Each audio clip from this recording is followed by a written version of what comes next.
You're listening to The Secrets of Star Trek, where we discuss the hidden layers and deeper meanings found in all the Star Trek TV series, movies, and more.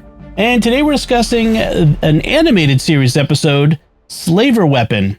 I'm Dom Bettinelli, and joining me today is Jimmy Akin. Hey, Jimmy. Howdy, Dom. Father Jason couldn't be with us this time, unfortunately, but he'll be back next time. He's on an away mission. Yes, right.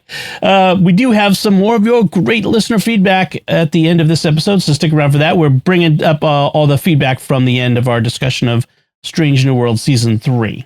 And be sure to follow The Secrets of Star Trek. We're on Apple Podcasts, Spotify, TuneIn, your favorite podcast app, or our YouTube channel, youtube.com/StarQuestMedia, where, of course, you should subscribe and hit the bell to get notifications of new episodes. So we are talking about Slaver Weapon. Jimmy, can you give us a recap of what this one's about? This week, Spock, Sulu, and Uhura are taking a shuttlecraft to take a stasis box to Starbase 25, or 25, as they say in the show. Stasis boxes are relics of the Slaver Empire, which ruled the galaxy a billion years ago. Time does not pass in a stasis box, and the devices they contain have been crucial to the current development of technology, so such boxes are very valuable. On the way to Starbase 25, the box starts glowing, indicating another stasis box is nearby. Landing on an airless, icy world to retrieve it, our heroes are captured by members of the cat-like race known as the Kzinti. The Kzinti have an empty stasis box and used it as a lure to get this one. Upon opening the shuttle box, they find several articles, including a weapon. The weapon changes shape and function depending on what setting you put it on, and Sulu deduces that the weapon settings imply it was owned by a spy rather than a soldier. All of the technologies that the settings produce are ones that the Federation has, except for one. That one setting allows you to perform the total conversion of matter to energy at a distance, something like the combination of a beam weapon and a nuclear bomb, only much worse. Fortunately, Spock and Sulu discovered that setting when the Kzinti weren't around.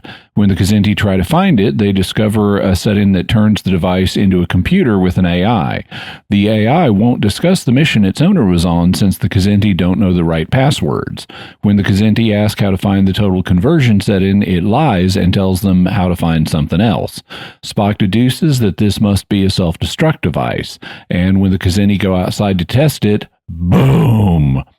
Spock, Sulu, and Uhura are now free and go on their way. The end. Jimmy, what did you think of this one? I really like this one.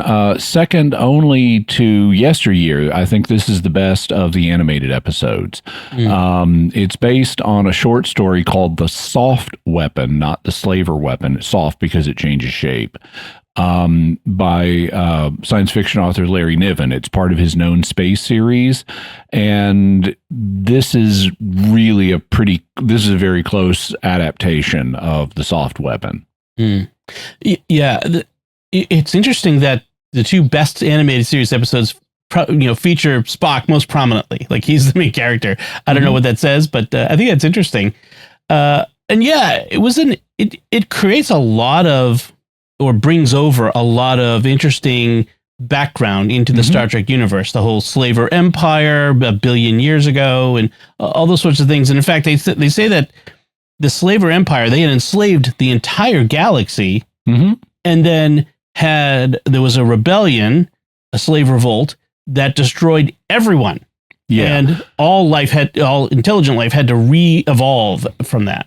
Right. Now, this is something they changed some things in this story from the Soft Weapon, but basically, I'll give you the backstory because I know the Soft Weapon really well. I've read it on its own. It's also been redone from another perspective by Niven and one of his co-authors. But basically, in that, you have three characters. Nessus, who is what's known as a puppeteer, and puppeteers are pacifist herbivores. Like Mr. Spock. So Mr. Spock takes the Nessus role. Only puppeteers don't look like Vulcans. They have way more than just pointy ears. They look kind of like ostriches with two heads and 3 legs and no feathers. So they have like one eye in each head, and they look themselves in the eye when they are experiencing confusion or mirth. And Nessus does the same thing that Spock does. He kicks Chuft Captain and injures him precisely in order to incur a kind of honor debt that Chuft Captain has to deal with. By the way, I should mention the name. Kzinti only get names when they are in the upper class. Other than that, they have job names. So you have like telepath is a name, slaver student is a name, pilot would be a name. Chuft Captain, he's on the edge of getting in to the upper class, so he has a partial name. Okay. If he ever makes it all the way, he'll drop the captain part and just become Chuft. So that's another reason he's concerned about his honor debt to Nessus. The other two are a human couple named Anna Maria and Jason Papandreou. Jason is a veteran of the previous at least one of the previous four Kazin wars. Sulu mentions these, that they've fought humanity 4 times. They've also lost every time. And although the humans don't know this at this point, the puppeteers are behind those wars. They're engineering the wars to kill off the most aggressive Kzinti so that they will become more pacified, which is what you want if you're a pacifist. Right. So that's the current setup. So Sulu takes the Jason Papandreou part. He's a weapons expert. He knows about weapons and stuff. And then Uhura takes the Anna Maria part. And she doesn't have any special skills that play a role in the story, but she's piloting the ship and appreciates the place they stop, Beta Lyrae. In the story, Beta Lyrae is such a beautiful sight that everybody stops it and scans it. And this is one of the things that they have. They have a technology in the known space series called deep radar, which is basically neutrino radar. And it will detect a stasis box. Right. Here in the cartoon, only another stasis box detects a stasis box, but in the series, deep radar does. So you can stop in a solar system, and the first thing you do is run a ping to see if there are any stasis boxes here, and there is, and they comment on this in the cartoon, but in the story, it's even more suspicious. It's like, how can so many humans stop here to see how beautiful this is, and nobody's found this stasis box? Right. Yeah. Right. So then with the slavers, they were a race called the Threntun, and they were sentient, but not very sentient. They had they were sort of reptilian race. They had a low level of intelligence, but what they did have was the ability to dominate other races telepathically. So they had a mind control form of telepathy, and that's how they kept control of other races. And so they enslaved other races, but they couldn't keep control of them all the time. And one of their races that they were in control of, known as the Tenuktupan, led this rebellion. And it's in the story, it's actually a Tenuktupan stasis box they open. It's the first Tenuktupan stasis box that's ever been found. Here, they just say it's a slaver one, a Threntun one, rather than a Tenuktupan one. So this, in the story, it's actually a Tenuktupan spy weapon that they're examining, and it was originally used against the slavers. So you can imagine this Tenuktupan spy, he's from a slave race, but he's creeping around doing spy stuff. The functions of the weapon are pretty similar. There are some additional ones in the story, like the one my memory is that there's one that's a variable sword.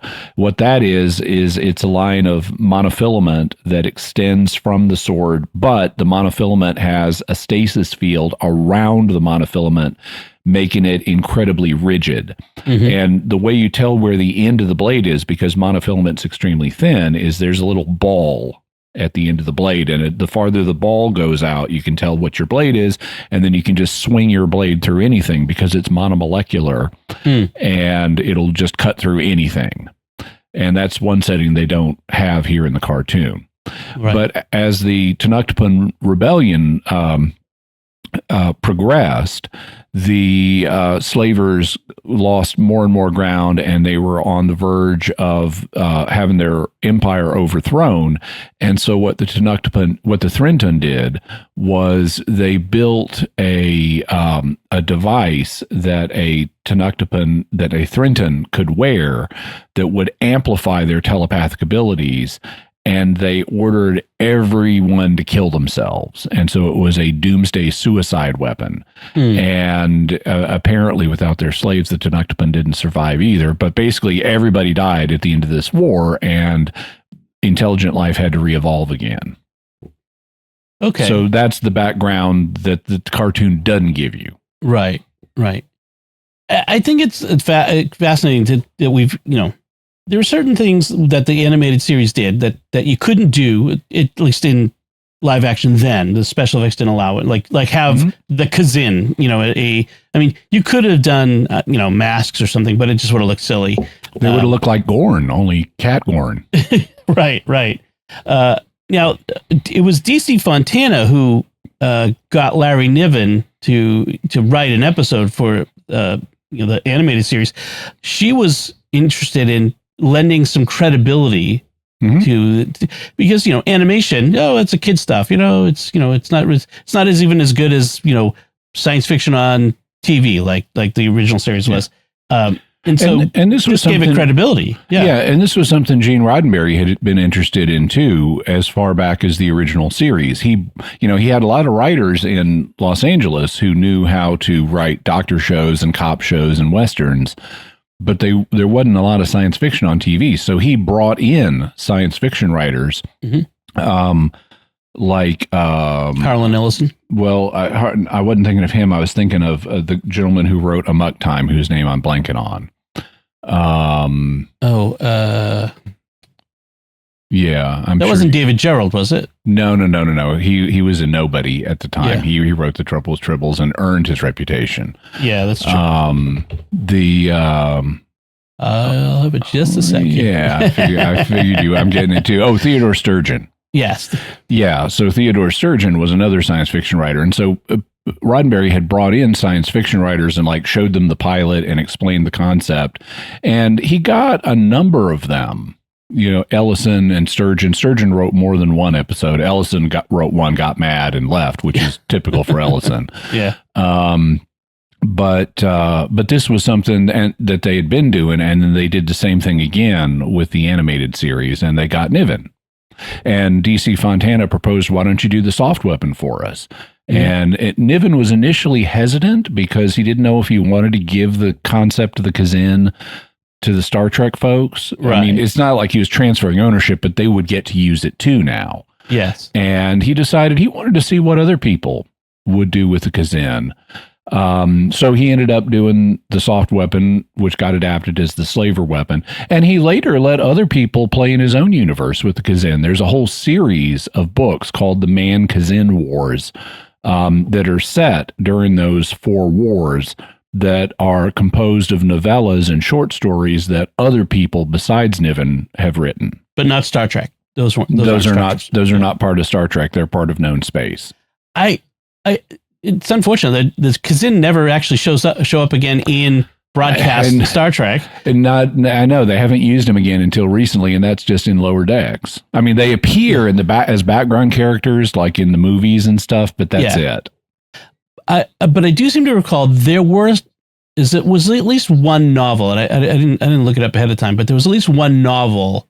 Yes, I'm in fact I'm certain in the 1980s, 90s pocketbooks, Star Trek novels, there was at least one Kzin novel in those. That Strange New Worlds, maybe they, we've got a little more time left. Maybe they'll bring them back, or in some other series. What's interesting is apparently in the known space version of the Kzin, the Kzin had stripes. Yeah. And they couldn't animate the stripes for whatever reason, using the techniques that they had, which I think it's limited animation, so they couldn't draw each cell by hand. Right. There's no Kirk, no Spock. I mean, sorry, no Kirk, no Scotty, no McCoy in this. Which is interesting. No, yeah, none of the regular characters are here. It's just Kirk. It's just Spock, Uhura, and Sulu. Is this the only original crew story without a Kirk? Yes, it's the only one. That's interesting. It's curious. I suppose, I mean, if the way that the original story is set up, you couldn't have had Kirk here because you needed the pacifist alien to be the one in charge. Yeah, you could, but it wouldn't have been as good. No. You could have had more characters than just the three, but it's the three that make the story work. Right. And one of the things you said was in the known space version, the soft weapon, humanity had lost every war against the Kzin. No, the Kzin lost every war against humanity. Oh, okay. The problem is they're so aggressive, they tend to attack before they're ready, and then we're surprised and we're on the back foot, but then humans are very resourceful and we kick their butts. Okay, and so that's the case then in this, because the Kzin lost the last war so badly that they were forbidden from having weapons at all. Yeah. Which, of course, they break the rule. So I think it's fascinating too. We have this, like, the idea of the stasis box itself, this idea that you create this technology that creates a stable stasis field in which time stands still. And technically in the story, it just progresses super, super slow. Okay. But here they just say time doesn't move. And because over 1 billion years, any technology would have disintegrated, would go like this. It's like it wouldn't last, which is kind of interesting because the stasis boxes themselves do not decay. Yeah. Oh, because for the stasis box, 1 billion years hadn't passed. It's been like a second. Right. Because the field, the stasis field must include the box itself. Mm-hmm. Right. Okay. It's an interesting science fiction idea. This idea of, like, it's almost like a video game, mechanic where there are these loot boxes out there to find, and then you use one of the loot boxes to find the next loot box. So it's an interesting mechanic. Larry Niven is obviously a very good writer. Yeah, Niven's aliens are all very different. I mean, they're not as different as they could be, but they're not just humans with bumps on their heads. So, like the puppeteers, they're two-headed ostrich-like three-legged creatures that are pacifists, and they're, from a human perspective, they're characterized by cowardice. In fact, they have to be insane to have the courage to leave their own planet. And Nessus is actually insane by puppeteer standards, and that has correlates in how he interacts with humans, because he's basically manic depressive. So he has these insane bouts of courage, like, let's fly off our home planet in a starship and let's kick shift captain in the ribs, and then he'll go back and fold up and be catatonic. Also, and this doesn't come up in the show, although a parallel to it does, they have 3 sexes. Puppeteers do. There's the sperm carrying male, the ovum carrying male, and then there are females who are technically a different but closely related symbiotic species. And only the males, whether they carry sperm or ovum, are sentient. The females are not sentient. And that's a characteristic that they share in common with the Kzin. The Kzin only have 2 sexes, but female Kzin are not sentient. And that allows Anna Maria Papandreou and here Uhura to get the Kzin to underestimate her by not realizing she's actually sentient. They know technically human females are sentient, but they just tend to they don't focus on that, because for them it's just natural to think of females as they're like animals, and so they fall back into underestimating Anna Maria and Uhura. Right, kind of like the Ferengi do underestimate women. Yeah, only DS9. More so. Yeah. Spock talks about the stasis boxes. It's very interesting. I had the quote here that he says, their effect on science has been incalculable. In one was found a flying belt, which was the key to the artificial gravity field used by starships. That seems very significant.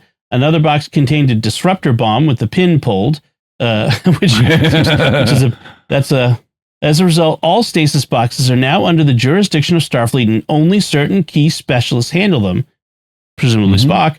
And the boxes are rare, potentially dangerous.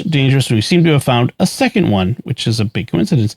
But it's not that Spock. I don't think Spock is a specialist in stasis boxes. He would not have been allowed to open it. Oh, I see. Yeah. So handle He's just transporting it. Right. Okay. Handle it meaning something different. So presumably someone like the Vulcans must have found a stasis box before first contact and transferred that technology to humans, because they already have artificial gravity at that point. But it is a fascinating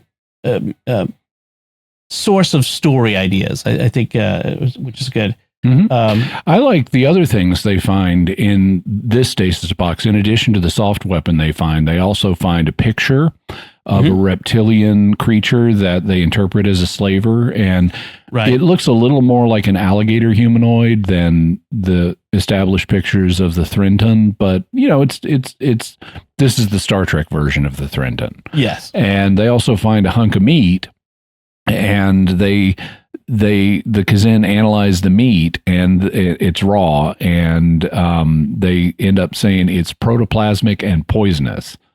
Well, I get it being poisonous to you, but isn't all meat protoplasmic? Right. Somebody I'm not sure what Larry was doing with that one, but yeah.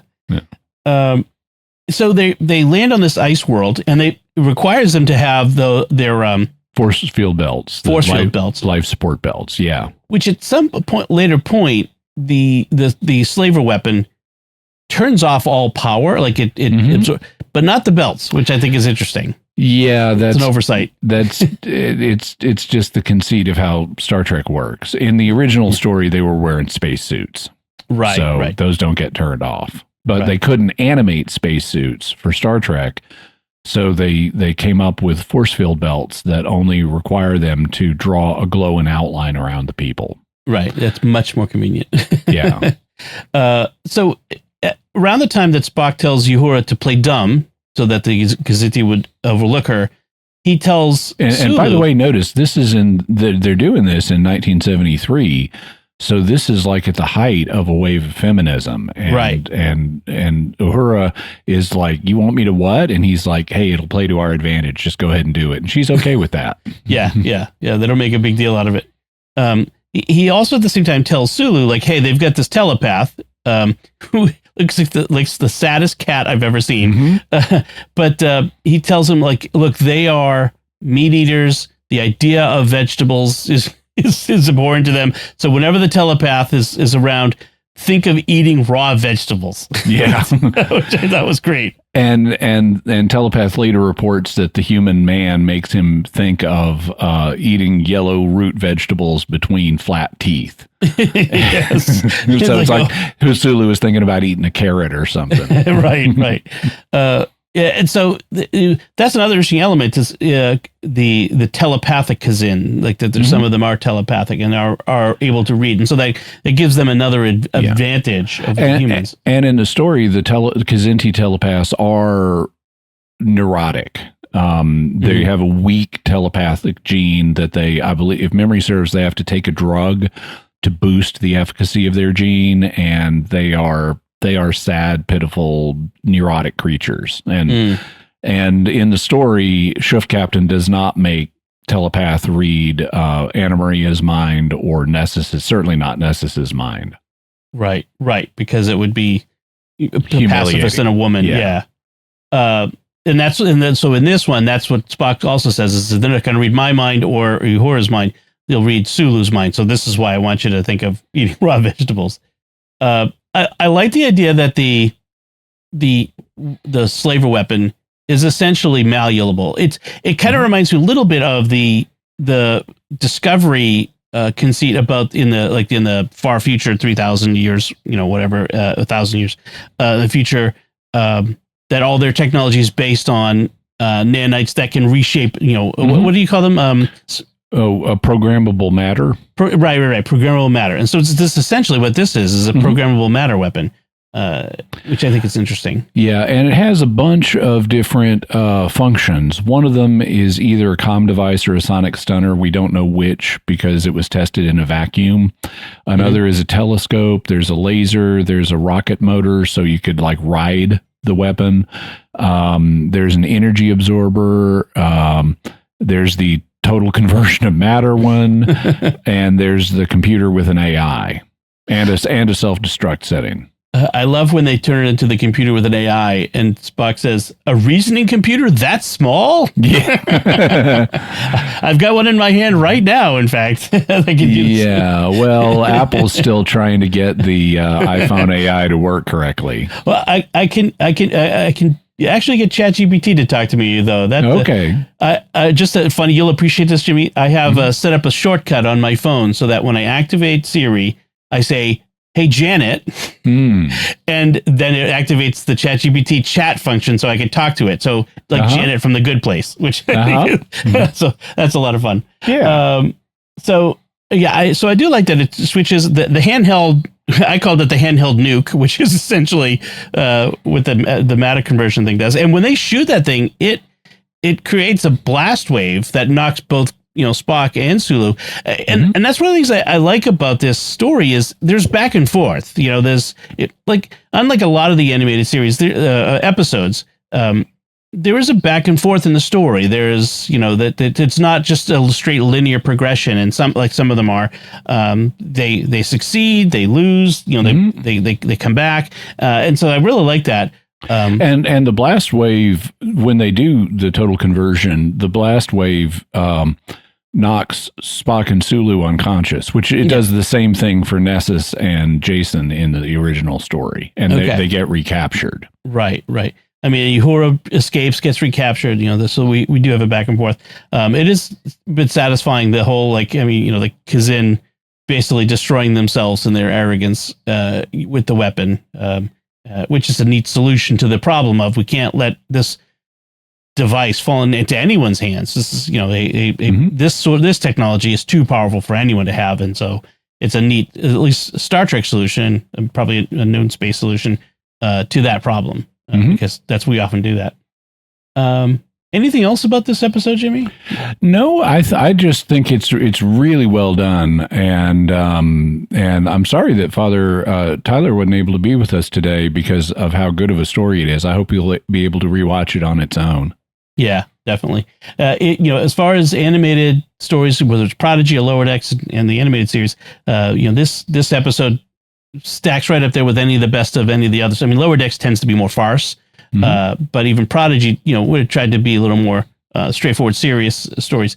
But this stacks right up there as far as storytelling goes with anything else out there. And in fact, it stacks up against a lot of live action episodes out there. So, by the way, if you're interested in reading the original, The Soft Weapon is an independent story that's in some of Larry Niven's short story collections, but it's also been integrated into one of the Fleet of Worlds books by Larry Niven and Edward M. Lerner. What they did for one of the books, I believe it's Juggler of Worlds, was they took a series of stories that Nessus and another character, a human named Sigmund Ausfowler, had been in, and for the first half of Juggler of Worlds, they sequenced them together as one continuous new story. And so for that, there's a chapter that essentially is the Soft Weapon, except it's told from Nessus's perspective.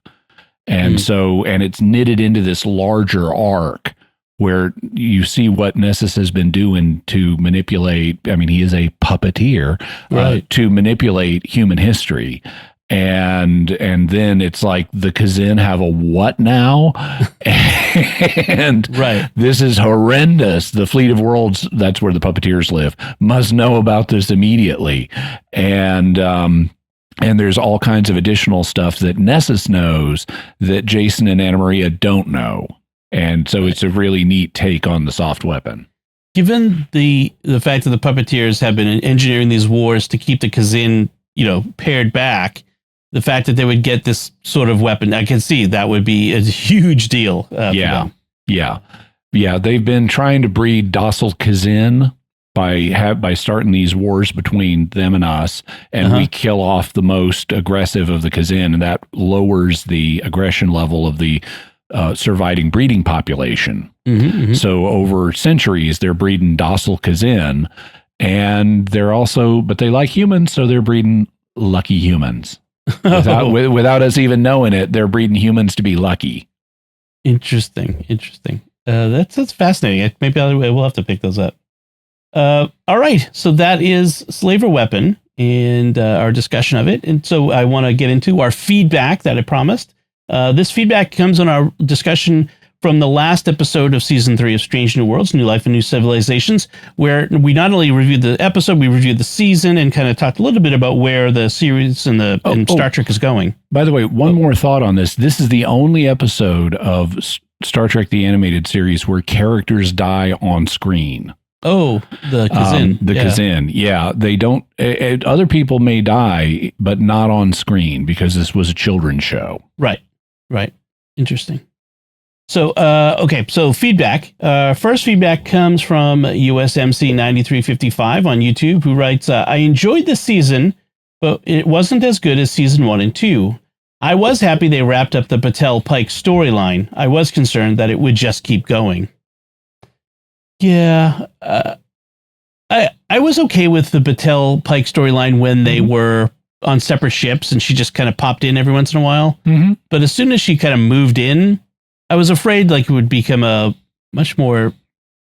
up much more space, and that could be dedicated to other regular crew members. Yeah, I think the reason she's brought on this season was to wrap it up.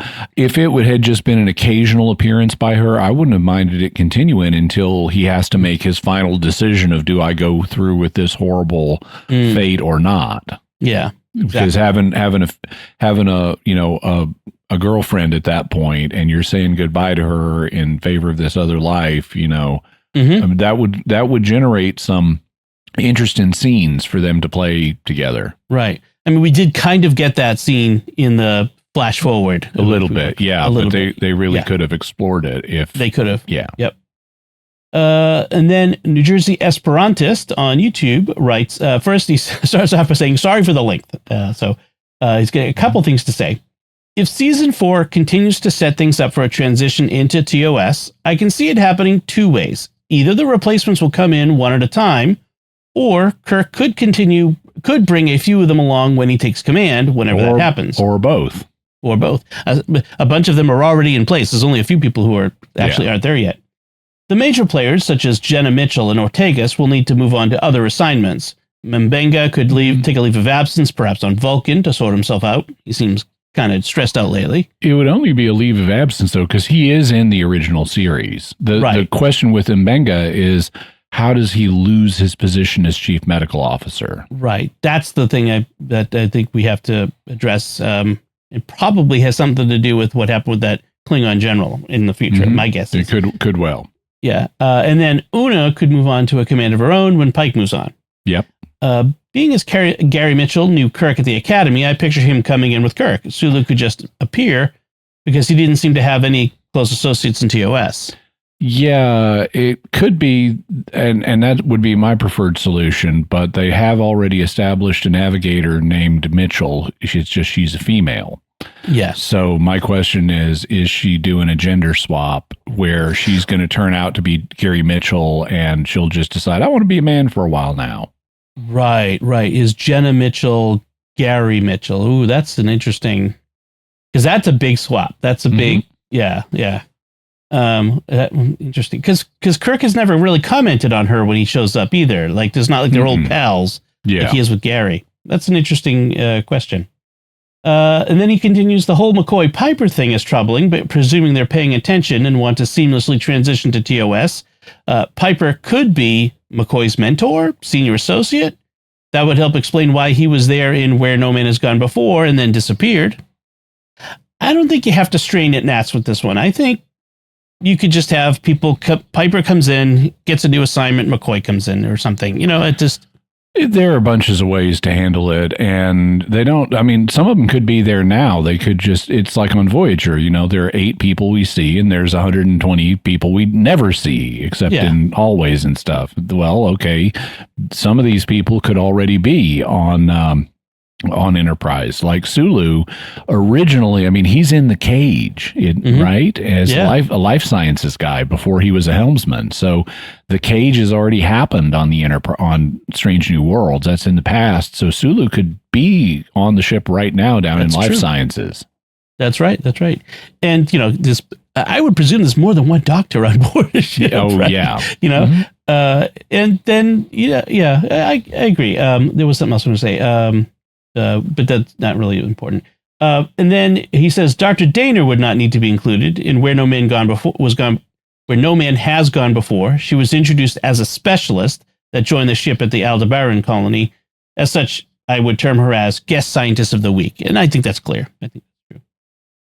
Lastly, Chekhov could be on the Enterprise at this point as a lower decker. He wasn't a bridge officer yet, or he could be a bridge officer. He's just on beta shift. Or he's still at the academy because he was an ensign when he showed up in season 2. And he maybe, it might be he's a Harry Kim who never gets promoted, but maybe not.